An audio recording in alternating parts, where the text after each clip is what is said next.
Eu quero trazer uma palavra para vocês hoje sobre como transformar os nossos pensamentos. Repita assim comigo: como transformar os nossos pensamentos. A gente está em uma série de devocionais lá no meu Instagram de 21 dias falando sobre pensamentos transformados. Todos os dias às 7 da manhã sai um vídeo devocional sobre pensamentos transformados. E ao longo desses dias que eu venho gravando esses conteúdos, eu venho revisitando alguns textos, algumas coisas que eu falei em outros momentos. E eu tenho pensado sobre como é importante a gente pensar sobre o que a gente pensa. A gente parar e dedicar atenção para perguntar: de onde vêm os pensamentos que povoam a minha mente? Qual é a fonte disso? De onde é que está vindo esse tipo de coisa que fica dentro da minha cabeça? E aí, quando a gente não faz esse exercício, a gente fica totalmente suscetível a ser governado por todo tipo de ideias que são plantadas na nossa mente. A gente não tem uma visão bíblica a respeito dos nossos pensamentos. E eu vejo, meus irmãos, que nos últimos anos que eu tenho dedicado a minha vida pastoralmente, os últimos 10 anos, 100% cuidando de igreja, eu vejo que o grande problema, que é o guarda-chuva que cobre todos os outros, tem a ver com a qualidade dos nossos pensamentos. Tudo começa nos enganos, nas mentiras, nas bases equivocadas que nós temos dentro da nossa mente. E até por isso que eu tenho dedicado tempo a ensinar sobre isso, e é por isso que eu quero falar com vocês sobre isso hoje. Por isso Paulo diz assim em Romanos capítulo 12, versículo 1 e 2. Olha só o que a palavra de Deus diz: portanto, irmãos, rogo-lhes, pelas misericórdias de Deus, que se ofereçam em sacrifício vivo, santo e agradável a Deus. Este é o culto racional de vocês. Culto racional. Não se amoldem ao padrão deste mundo, mas transformem-se pela renovação da sua mente, para que sejam capazes de experimentar e comprovar a boa, agradável e perfeita vontade de Deus. Amém? Agora vamos ler Efésios capítulo de número 4, versículo 17 ao 24. Palavras também do apóstolo Paulo. Assim eu lhes digo, e no Senhor insisto, que não vivam mais como os gentios que vivem na futilidade dos seus pensamentos, ou na inutilidade dos seus pensamentos. Eles estão obscurecidos no entendimento e separados da vida de Deus por causa da ignorância em que estão, devido ao endurecimento dos seus corações. Tendo perdido toda a sensibilidade, eles se entregaram à depravação, cometendo com avidez toda espécie de impureza. Todavia, não foi assim que vocês aprenderam de Cristo. De fato, vocês ouviram falar dele e nele foram ensinados de acordo com a verdade que está em Jesus. Quanto à antiga maneira de viver, vocês foram ensinados a despir-se do velho homem que se corrompe por desejos enganosos e serem renovados no modo de pensar e revestir-se do novo homem, criado para ser semelhante a Deus em justiça, em santidade, provenientes da verdade. Amém? Amém? Então, queridos, eu quero falar um pouco com vocês sobre como transformar a nossa mente, ou como transformar os nossos pensamentos. Vocês viram nos dois textos que nós lemos que Paulo tem uma convicção clara. Qual é essa convicção, pastor? Que a evidência, o sinal de que nós estamos em uma nova vida em Cristo, precisa necessariamente ser a transformação do nosso modo de pensar. Paulo está dizendo, nos dois textos que nós lemos, que a transformação dos nossos pensamentos, ela tem uma conexão direta com o nosso culto a Deus, com a nossa relação com Deus.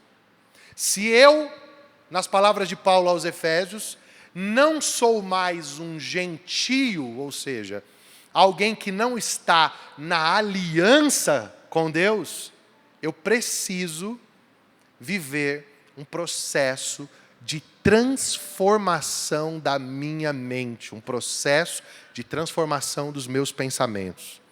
É interessante isso, que quando Paulo vai falar aos Romanos, ele fala que Deus está esperando de nós um sacrifício vivo, que tem a ver com um culto racional.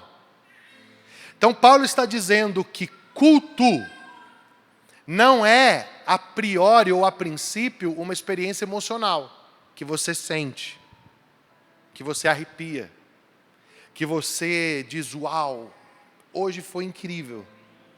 Mas que culto tem a ver com um sacrifício que é evidenciado por uma mudança de padrão de mente. É estilo assim, ó. Eu preciso matar o meu antigo modo de pensar, como culto a Deus, para trocar isso por um novo modo de pensar, e esse modo de pensar novo vai evidenciar que eu sou alguém que tem uma relação com Jesus. Eu estou vivendo uma transformação na minha mente. Por que a gente precisa falar disso? Preste atenção, gente. Porque há o risco muito grande de você frequentar uma reunião como essa e parar na experiência do arrepio. Parar no que você sente. Você fala assim, uau, foi muito forte hoje. Meu Deus, que incrível. Aí você vai chamar o teu amigo, fala assim, você precisa ir naquela igreja.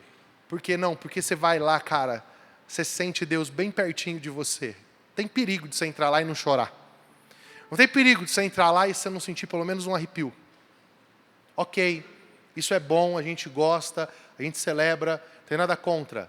Mas a questão é o seguinte, quanto que o culto que você presta a Deus está empenhado em uma mudança no seu modo de pensar a vida como um todo. Quanto de transformação mental você está sofrendo por causa da palavra de Deus. Quanto que você está mudando o óculos, a lente pela qual você vê o mundo por causa da palavra de Deus. Pelo que você tem ouvido, quanto que isso tem revolucionado a forma como você se relaciona com as pessoas, se relaciona com o trabalho, se relaciona com o seu cônjuge, se relaciona com o governo, se relaciona com o seu semelhante. Como que o Evangelho, a palavra de Deus, tem alterado os seus pensamentos. Com muito amor nas minhas palavras, se você não está vivendo uma profunda mudança no seu padrão de pensamento, você precisa começar a pensar se você está oferecendo o culto correto. Porque culto correto tem a ver com uma mudança radical do seu modo de pensar. Olha só, Paulo usa uma palavra que é muito importante para a gente conseguir entender, que é a palavra renovação, anaikanosis em grego, que significa restauração completa. completa. Mudança para melhor. Então Paulo está dizendo o seguinte, que a renovação da nossa mente, ela é uma transformação do ponto A para o ponto B. Eu pensava assim, agora eu não penso mais assim. Eu vivia assim, agora eu não vivo mais assim. A minha mente estava governada por isso daqui, e agora ela está governada por isso daqui. Eu vou dar um exemplo prático para você entender. Preste atenção. Muita gente está no ponto A e está lidando, por exemplo, com uma mente governada por um sentimento de rejeição. Governada por um sentimento de rejeição. Então ninguém me ama, ninguém me celebra, ninguém se preocupa comigo. Eu não sou importante para ninguém. Todo mundo passa por mim e ninguém me dá bola. Eu sou um zero à esquerda no mundo. Né? Os mais novos não vão lembrar desse desenho, mas quando eu era criança tinha um desenho que tinha uma raposa que ficava assim: ó céus, ó vida, ó azar. Quem lembra desse desenho aqui? Eu não lembro o nome, eu só lembro da personagem. Entendeu? Hã? É esse? Eu não lembro. Eu sei que tinha esse bichinho. Cara, é assim. O mundo inteiro está conspirando contra a pessoa. Certo? Teve uma pessoa que um dia falou assim para mim, ó, eu sou a expressão da realidade daquela lei de Murphy. O cara falou isso para mim. Comigo tudo dá errado. Se eu disser que eu vou para a praia, chove. Se eu disser que eu vou pegar o avião, o voo cancela. Se eu disser que eu vou comprar no Paraguai, o dólar sobe. Entendeu? Então o cara está aqui no ponto A. Uma parada assim que se você vai diagnosticar através das ferramentas aí da psicologia, psicanálise, qualquer coisa do tipo, vai lá na infância, foi a mãe, foi o pai. Gente, abrindo um parênteses aqui, é difícil ser pai e mãe, né? Porque você tenta, teu filho cresce e ele tem um trauma. E na terapia a culpa é de quem? A culpa é tua. Tu orou, jejuou, fez curso, viajou, pediu perdão até a 10ª geração. Quando teu filho cresce, começa a ter algum problema, foi minha mãe. É o meu pai. Né? Então o cara está aqui no ponto A. Aí ele tem um encontro com o Evangelho. Ele ouve a palavra de Deus. O que tem que acontecer? Não é do dia para a noite, mas ele precisa sair do ponto A, precisa vir para o ponto B. Qual é o ponto B? O ponto B é que o pai de Jesus é o pai dele. Pai de Jesus ama tanto ele que deu o seu filho unigênito para que ele se tornasse o primogênito de muitos irmãos. O pai ama tanto ele que, se o cara começar a fazer uma análise na vida dele inteira, ele vai ver diversas intervenções de Deus na vida dele, manifestações do amor e da graça de Deus, manifestações da graça de Deus. Então isso precisa tirar o cara e a pessoa, a mulher, do ponto A e colocar ela aqui no ponto B, meu irmão. Por quê?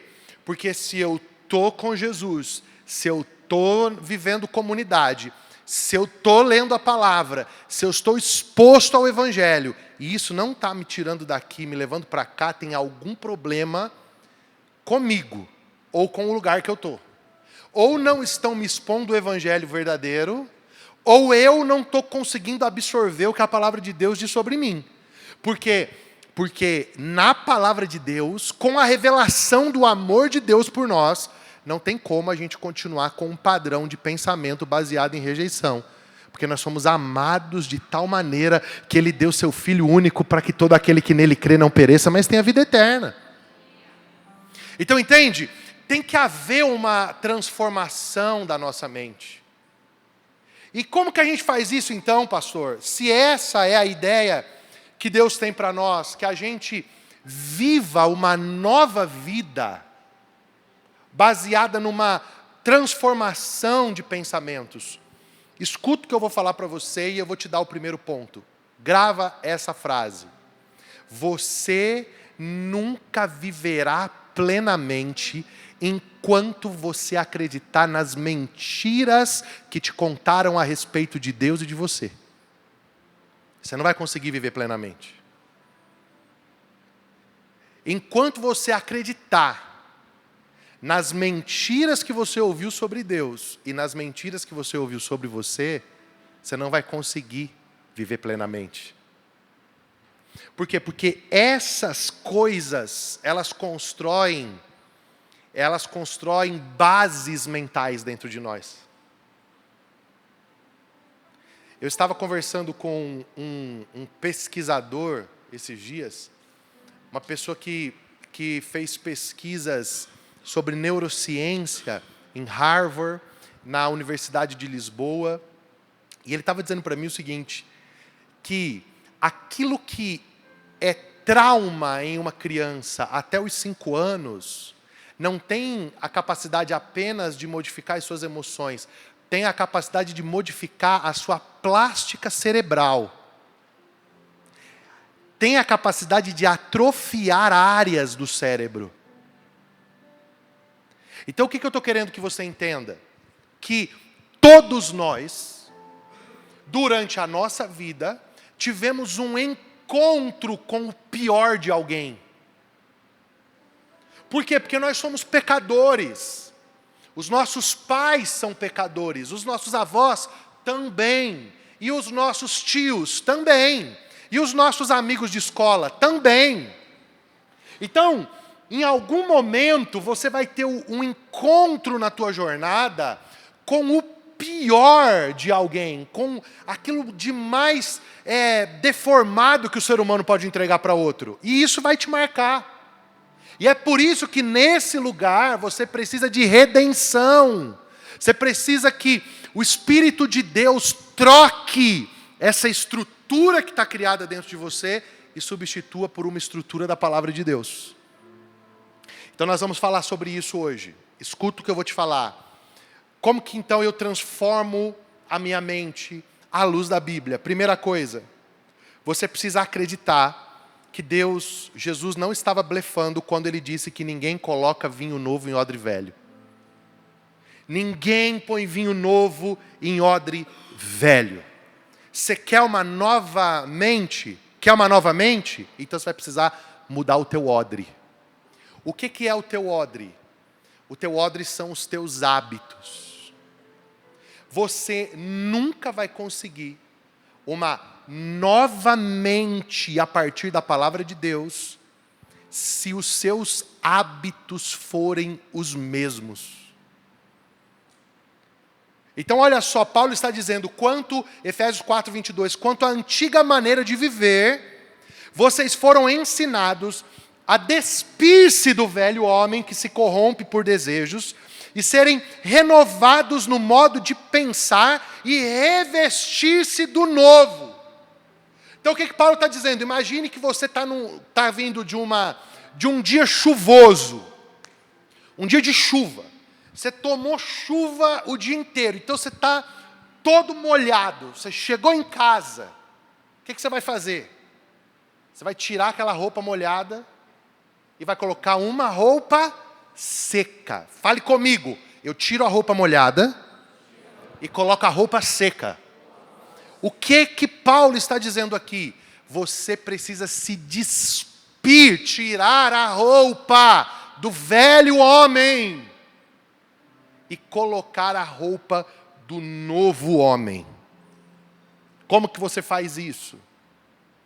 A primeira coisa, você precisa trocar os hábitos velhos por hábitos novos. Um dia um jovem chegou para mim e falou assim, pastor, é pecado ouvir música do mundo? Aí eu falei para ele assim, cara, toda música é do mundo, até a gospel. Porque se tem alguma música extraterrestre, a gente está no mundo. Então toda música é do mundo, sim ou não? Então estamos no mundo. Aí ele falou, não, o senhor sabe do que eu estou falando? Eu falei, eu sei. Você está me perguntando se você pode ouvir funk, se você pode ouvir forró. Ele falou, pastor, não é para tanto, né? Eu estou perguntando se eu posso ouvir um pagode, tal. Aí eu falei para ele assim, eu vou te responder com a minha história. Você quer ouvir? Aí ele falou, quero ouvir. Eu falei, então tá bom. Falei, ó, quando eu conheci a Susan, minha esposa, já que hoje é dia dos namorados, eu cunhei uma música que é a música que todas as vezes que eu escuto, eu lembro dela. E a maioria de vocês nem vai saber que música é essa, porque é muito específica. Certo? Inclusive ela é de um cantor que nem canta mais. É uma música do Maurício Matar. Que diz assim, ó, te amo tanto, cada vez mais eu vou te amar, é impossível outra pessoa em seu lugar. Você é sonho, é realidade, é quem veio para ficar. Eu não posso te perder, pois eu sei que a minha vida é só você. Ó, faz o corte aí, viu? Faz o corte que eu fico com moral. Cara, isso é uma poesia que tem um endereço, a minha mulher, ok? Então, seria a mesma coisa de eu pegar uma poesia de Camões e ler para ela.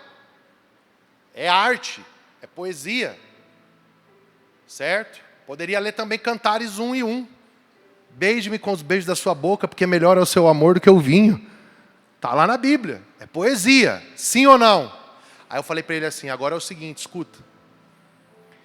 Eu não ouço, por exemplo, nada de sertanejo universitário. Aí ele falou assim para mim, por quê? Eu falei assim, porque o sertanejo universitário é a trilha sonora do meu velho homem.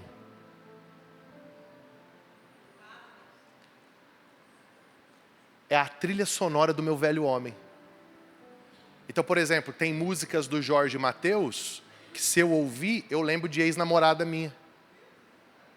Deus que me livre. Benze. Por quê? Porque faz parte de uma época da minha vida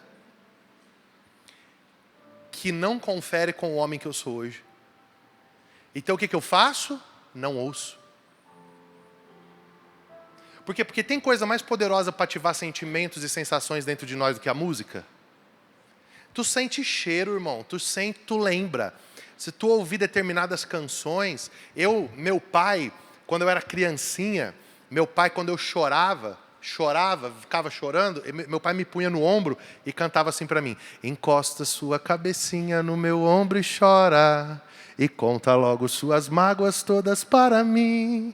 Quem chora no meu ombro, eu juro que não vai embora, porque gosta de mim. Cara, quando eu escuto essa música, eu sinto o cheiro da pele do meu pai.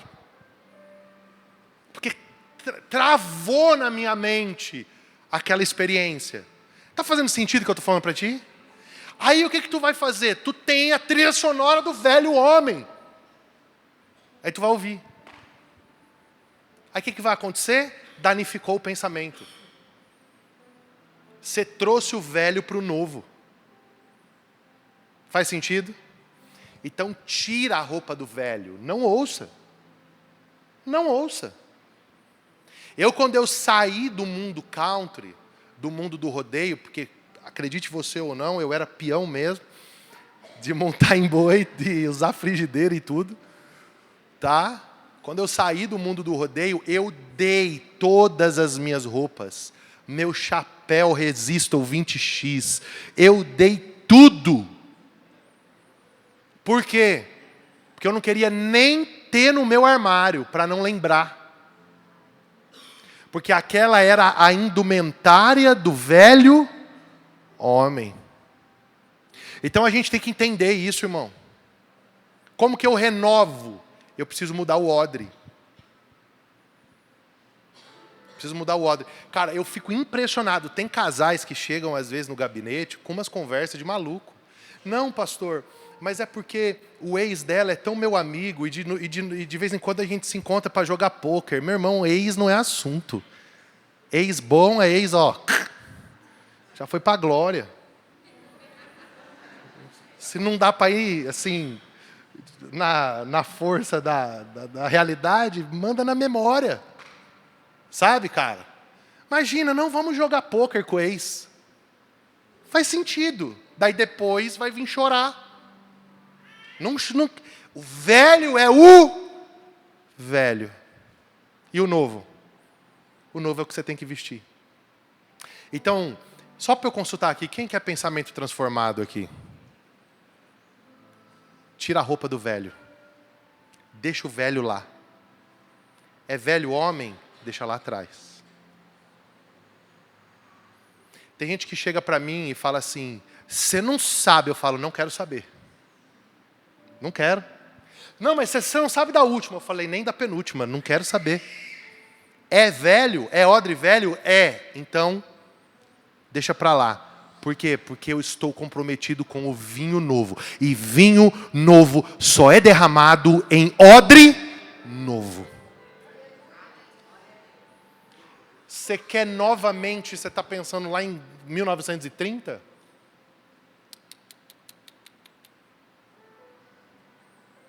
Cara, eu tive um pastor, contei aqui domingo. A mulher dele orou anos para ele se converter. Anos. Ele chegava bêbado, ficava deitado assim na frente de casa, ela dava banho, tudo. Um dia eu cheguei na casa dele, conversando com ele, eu falei assim, pastor, e aí, depois de tanto tempo embriagado, o senhor bebe alguma coisa? Ele falou, nem biotônico Fontoura. Ele falou assim para mim, Tiago, o cheiro do álcool, às vezes passado na mesa de casa. Assim, ó, entra no meu nariz e apetece a minha mente. Então é o quê? É o velho homem. E quer que eu te diga uma coisa? Quer uma notícia? A boa e a ruim. Qual que você quer primeiro? Primeiro a ruim, né? Que depois a boa ajeita, né? A notícia é ruim. Esse velho homem está aí dentro de você. Não tem jeito. Ele está aí. Pode estar dormindo anestesiado, mas ele está aí dentro. Não brinca com ele que ele aparece. É só voltar uma coisa do passado que ele, ó. Mas qual é a boa notícia? O Espírito de Deus também está aí dentro. Para construir dentro de você essa nova mente aí dentro. Esse novo homem aí. Então, primeira coisa, tira a roupa do velho. Tira. Você precisa de transformação. Você não precisa de remendo. Remendo. O que é remendo? Remendo é roupa nova costurada em roupa velha. O que vai acontecer? As costureiras, as irmãs aí mais experientes, vai rasgar igual. Porque o tecido novo ele tem mais força que o tecido velho. E vai acontecer o quê? Vai rasgar. Então você não precisa, o que o Evangelho está dizendo? Você não precisa de emoções melhoradas. Você precisa de emoções, de pensamentos transformados. A segunda coisa importante é que para transformar o pensamento, você precisa de uma coisa que processo nenhum vai te dar que não seja a Bíblia. Você precisa ter uma real compreensão de que os seus pensamentos são maus. De que há uma inclinação para o mal dentro de nós. Então, você quer ver uma coisa? Você não precisa responder nem dizer assim, pastor, sou eu, põe a mão na minha cabeça. Não precisa. Só responde para você mesmo. Quem aqui lida com pensamentos catastróficos? Sabe aquela coisa assim que você fala assim, ó. Eu tive uma infância muito difícil, muitas oscilações. Então, na minha vida é assim, preste atenção. Eu, Tiago, lido com isso, mas você, pastor, lido. Minha guerra. Compra meu livro depois que você vai ver, está lá escrito lá. Agosto, está aí, ó. Cara, minha guerra, presta atenção. Quando a coisa está muito boa na minha vida, eu começo a pensar assim, tem alguma coisa errada. Pode ter certeza que daqui a pouco vai explodir alguma bomba. Esse mar quieto assim, tá tudo dando certo. Vixe, pai, fica vendo que daqui a pouco o chifrudo coloca o rabo no meu caminho. Não é possível estar tudo tão bem assim. Eu me lembro que o primeiro bom apartamento que eu morei casado, quando a gente casou, a gente foi morar num apartamento que não era tão bom, depois a gente se mudou para um apartamento, era um condomínio legal, tinha uma piscinona, tal, era bem bacana. Aí eu deitei na cama assim, aí a Susan, né, olhou bem para mim e falou, a Susan toda otimista, né, empolgada, a Susan olhou e falou assim, e aí amor, você está feliz? Eu falei, tô. Aí ela falou, não parece. Eu falei, eu sei que isso aqui não vai durar muito tempo. Ela falou, o sangue de Jesus tem poder. Vai durar sim. Eu falei assim, não sei não. Na minha vida, toda vez que a coisa estava ficando muito boa, acontecia alguma coisa. Agora, fale para mim, se eu pegar esse sentimento e confrontá-lo com a palavra de Deus, se esse sentimento provém de Deus. Esse pensamento provém de Deus? Cara, não provém. Não provém. Jeremias capítulo 29, Deus diz assim, bem sei eu os pensamentos que penso sobre vós, pensamentos de paz e não de mal, para vos dar uma esperança e um futuro. Como a gente leu em Romanos 12, a vontade de Deus ela é boa, agradável e perfeita. Opa, peraí, se a vontade de Deus é boa, agradável e perfeita, a Bíblia está dizendo que Ele tem pensamentos de paz e não de mal para mim. E eu estou aqui achando que qualquer hora vai explodir a bomba atômica, qualquer hora eu vou descobrir que eu estou com câncer, qualquer hora eu vou descobrir meu filho foi atropelado, minha filha foi atropelada. Peraí, tem alguma coisa errada aqui. E o que está errado? O que está errado? É que as bases do meu pensamento não estão construídas na palavra de Deus nessa área. Eu estou pensando como um pecador e não como um filho. Bate aí no ombro que tem que estar perto de você e fala assim, você precisa começar a pensar como um filho e não como um pecador. Não como uma criatura de Deus. Precisa pensar como filho de Deus.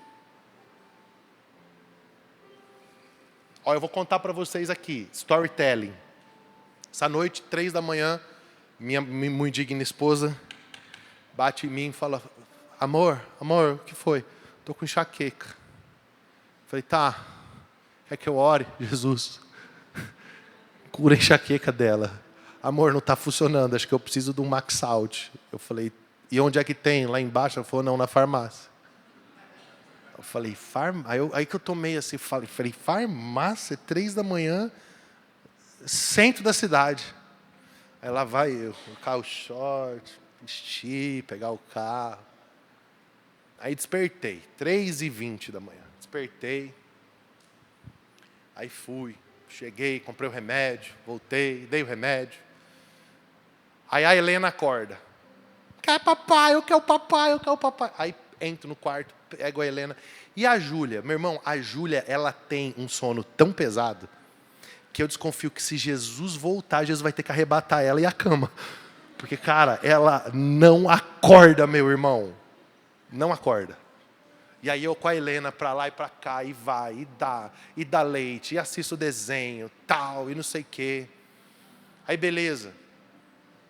Fiz tudo. Quando deu 7h50, a mãe dormiu, a filha menor dormiu. Eu digo, agora eu vou deitar. Lá vem a primogênita do quarto. Papai, eu quero leite. Eu falo, tá. Fazer o leite. Cara, me fala uma coisa. Alguma delas 3 pressupôs que eu não faria o que elas estavam me pedindo? Não. Por quê? Porque eu sou o pai da casa. E elas se relacionam comigo na condição de esposa e filhas. Qual que é o nosso problema? Nós não estamos pensando como noiva de Cristo e como filhos de Deus. A gente está pensando como pecadores. É como se a gente o tempo todo pressupusesse assim, a gente fala assim, cara, Deus não vai fazer nada. Certeza, Ele deve estar em alguma galáxia de férias. Não. Ele cuida dos pássaros que têm menos valor do que nós. Como que Ele não vai cuidar de nós? Então, o que acontece? A gente tem que encarar que os nossos pensamentos são pecaminosos. Entende isso? A gente tem que encarar que o que brota do nosso coração não é bom. Não é bom. Por isso que a gente precisa da palavra de Deus. Por isso que a gente precisa da Escritura. Porque a gente precisa de uma nova mente. E quem tem essa mente para nos dar? O Espírito de Deus através da palavra. Porque se eu ficar à mercê do meu sentimento, eu estou sentindo. Eu quero pregar algo para você. Se você não entendeu nada do que eu falei até agora, você entender isso já salvou a noite. Não confie nos seus sentimentos. Eles não provêm de Deus. Eu estou me sentindo assim. Você não tem que se sentir, você tem que conferir o que você sente com a palavra.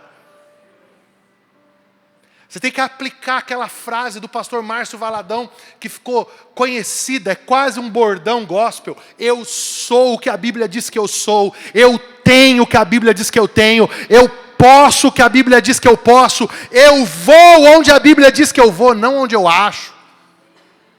Por quê? Porque as nossas emoções, elas são caídas. Elas não são confiáveis. Aleluia.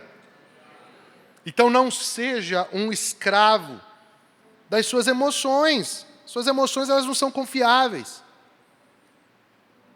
Então a gente precisa da palavra de Deus. E aí o que a gente tem que fazer então, para terminar? A gente precisa edificar a nossa mentalidade sobre os fundamentos da verdade. Da verdade. E como que a gente faz isso? A gente precisa construir novos caminhos na nossa mente. Eu vou fazer você entender isso de um jeito que você nunca entendeu. Tá? Se você não conhece esse lugar que eu vou falar, você chega em casa e você dá um Google. Você vai ver esse lugar. Se você está em São Paulo, na capital, e você quer descer para a Baixada Santista. Antes, você tinha só um caminho. Você quer sair de São Paulo e ir para Santos, você tinha que pegar a Anchieta.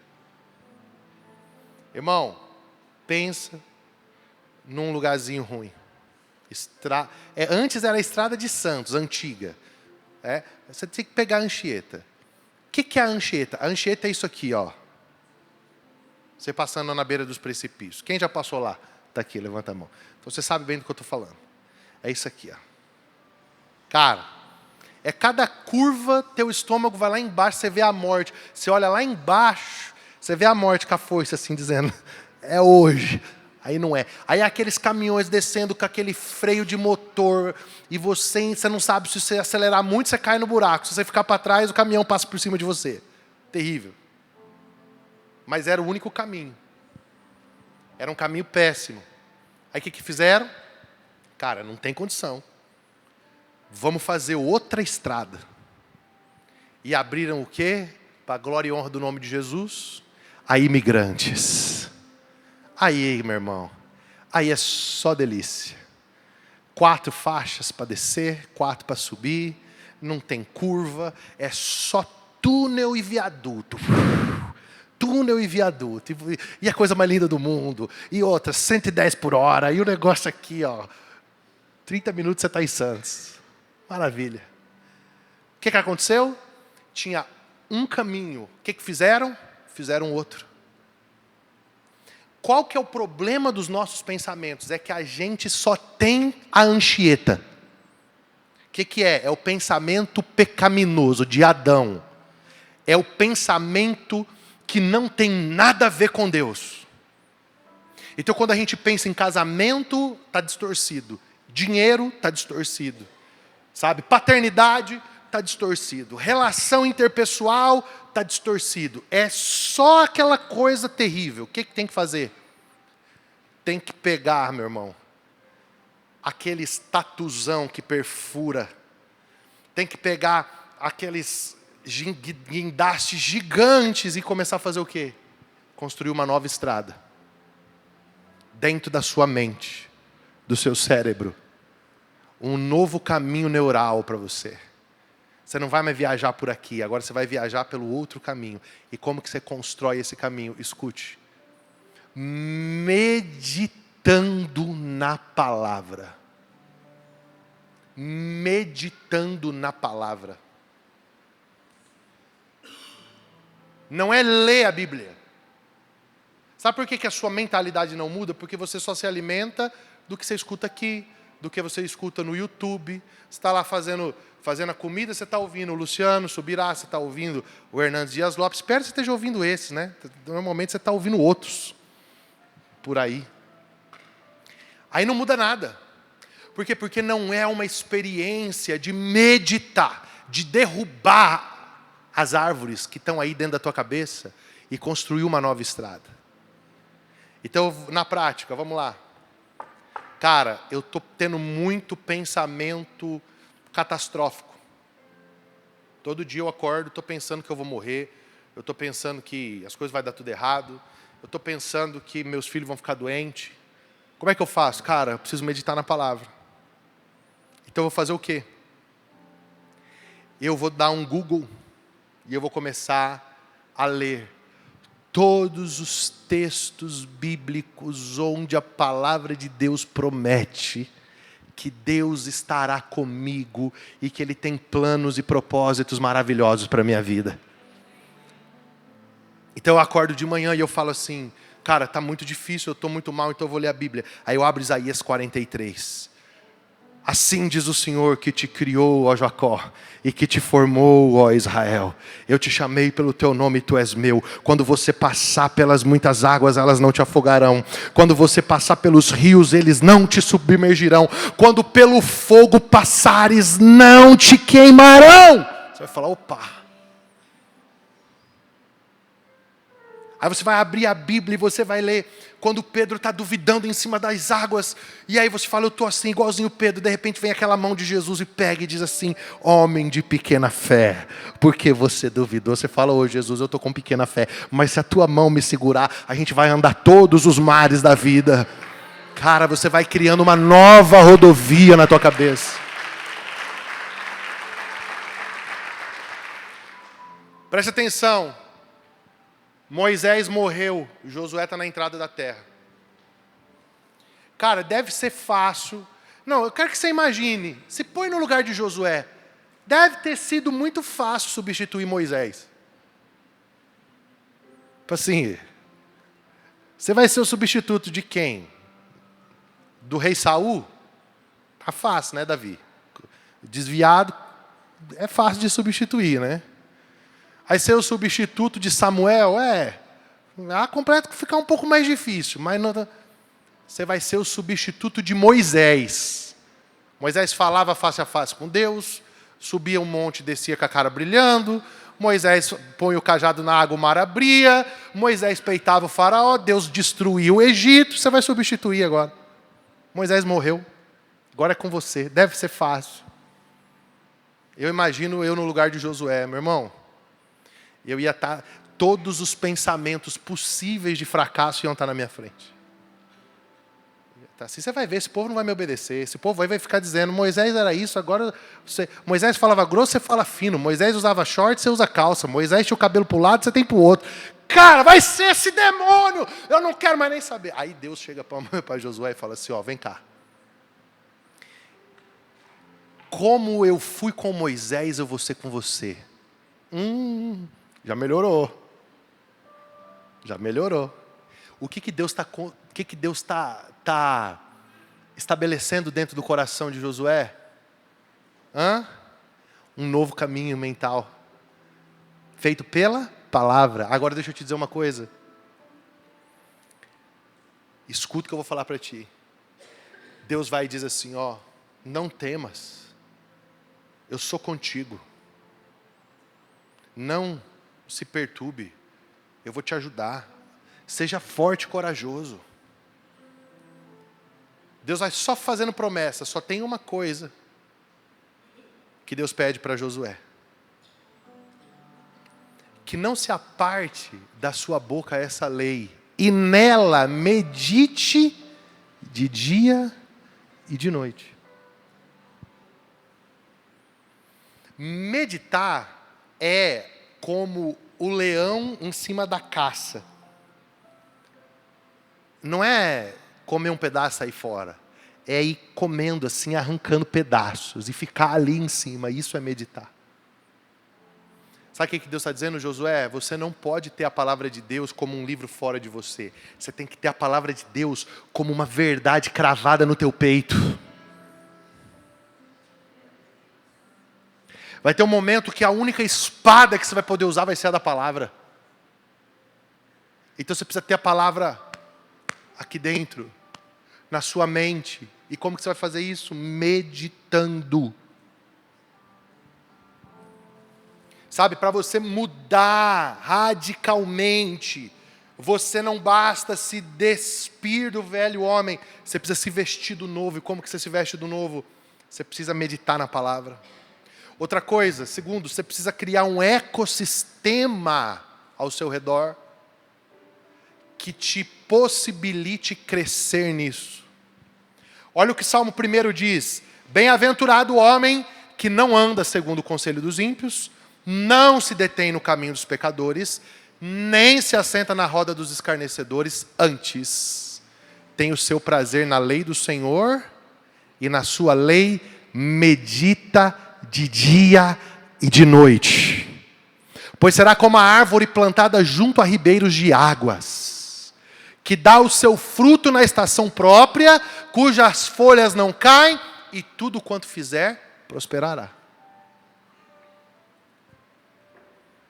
Você quer ter uma nova mente pela palavra, mas os seus amigos só plantam na sua mente aquilo que vem do diabo.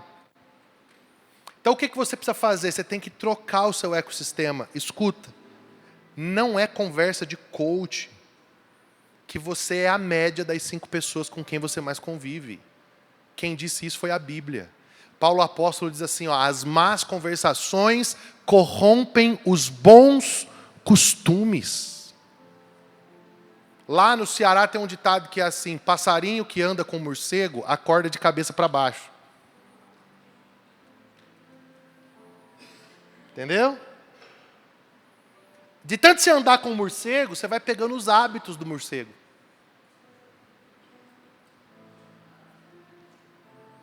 E aqui eu vou terminar, meu irmão. E eu estou com muita vontade de terminar dando uma pedrada na tua cabeça, assim, com a palavra. Você ir embora assim, ó. Sabe aquele emoji que a cabeça está assim, ó? Sabe qual é a chave que você precisa virar para mudar essa mentalidade de vez? Você precisa de discipulado. Você precisa aceitar que você precisa de alguém que andou mais do que você e que tem aquilo que você precisa. A maioria das pessoas vai morrer com uma mentalidade medíocre, pecaminosa, não transformada, porque ela não quer se submeter a discipulado sério. E sabe como que é discipulado sério? É alguém que você dá toda a liberdade para te descascar pela palavra. E você não vai ficar debatendo. Você vai abaixar a cabeça, vai orar e vai dizer assim, se é bíblico, se está no evangelho isso daqui, eu tenho que me submeter, não tenho que fazer bico. Porque aí a sua mente ela vai sendo expandida. Alguém vai te dando um outro ponto de vista. Alguém vai te ensinando a pensar de outro jeito. Às vezes as pessoas ficam perguntando assim para mim, você sempre pensou assim? Não. Você sempre agiu assim? Não. Tudo que vocês desfrutam de mim tem a digital de alguém. Alguém plantou dentro de mim. Alguém, Deus usou alguém. Em várias áreas. Para virar a chave, assim, ó. O mundo dos negócios entendeu isso. Tem gente pagando 50 mil, 100 mil reais para ter uma mentoria. Porque sabe que 2, 3, 4 coisas que aprende, aqueles 50 mil reais é dinheiro de bêbado depois. Sabe? Os governantes entenderam isso. Os presidentes das maiores potências entenderam o valor do conselho. Me diga uma coisa, por que que a gente tem tanta dificuldade? Eu te respondo, por causa do elemento chamado orgulho. Afinal de contas, a gente já chegou em algum lugar, né? Você já é o marido perfeito, você já é a mulher perfeita, você já é o pai perfeito, você já é o pastor perfeito. Essa igreja aqui, vocês não estão vendo? Essa congregação aqui com 50 mil membros que a gente pastoreia, eu não preciso aprender com ninguém. Vocês não estão vendo aqui o telão de LED aqui, ó, de 10x9 aqui? A gente não precisa aprender a gerir dinheiro com ninguém. Vocês não estão vendo que a gente tem obra social no mundo inteiro? Vocês não estão vendo que a gente tem missionário nos 5 continentes? Eu não preciso aprender com ninguém, eu já cheguei lá. Meu irmão, isso é o máximo do orgulho. É lógico que eu tenho que aprender, e tenho que aprender muito com alguém. Muito. Muitíssimo. É a mesma coisa, eu quero mandar um missionário para o Oriente Médio. Com quem que eu tenho que conversar? Com quem mandou o missionário para o Oriente Médio. Quem foi para o Oriente Médio. Quem sabe como que é o Oriente Médio. Quando a gente foi começar a igreja, o movimento no Paraguai, eu fui falar com quem? Com quem está no Paraguai há 20 anos. Quem conhece o Paraguai? Quem sabe o que é o Paraguai? Porque eu do Paraguai só conhecia aquelas 4 primeiras ruas ali. Comprar celular e muamba. Tá entendendo? Cara, entende isso, amigo? Então fala assim para quem está perto de você assim, você quer uma nova mente? Fala. Então fala assim, ó, procure um novo amigo que possa te ensinar. Se você achar alguém assim, e não estou falando só de mim, eu estou falando de alguém, cara, valorize essa pessoa. Valorize. Você achou ouro. Você achou ouro. Eu termino citando uma frase do pastor Chris Vallotton para você.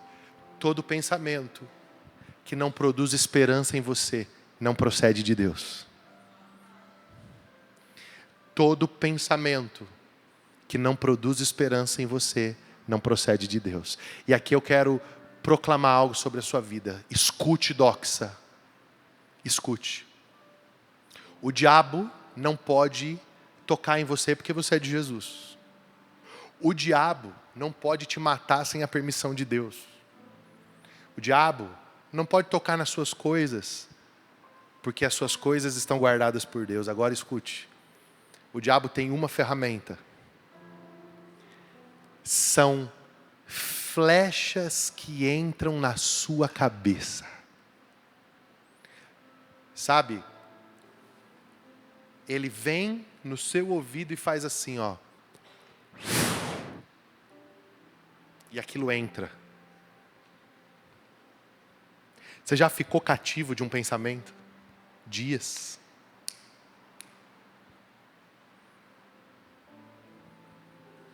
Preso em algo que do nada entrou na tua mente, cara.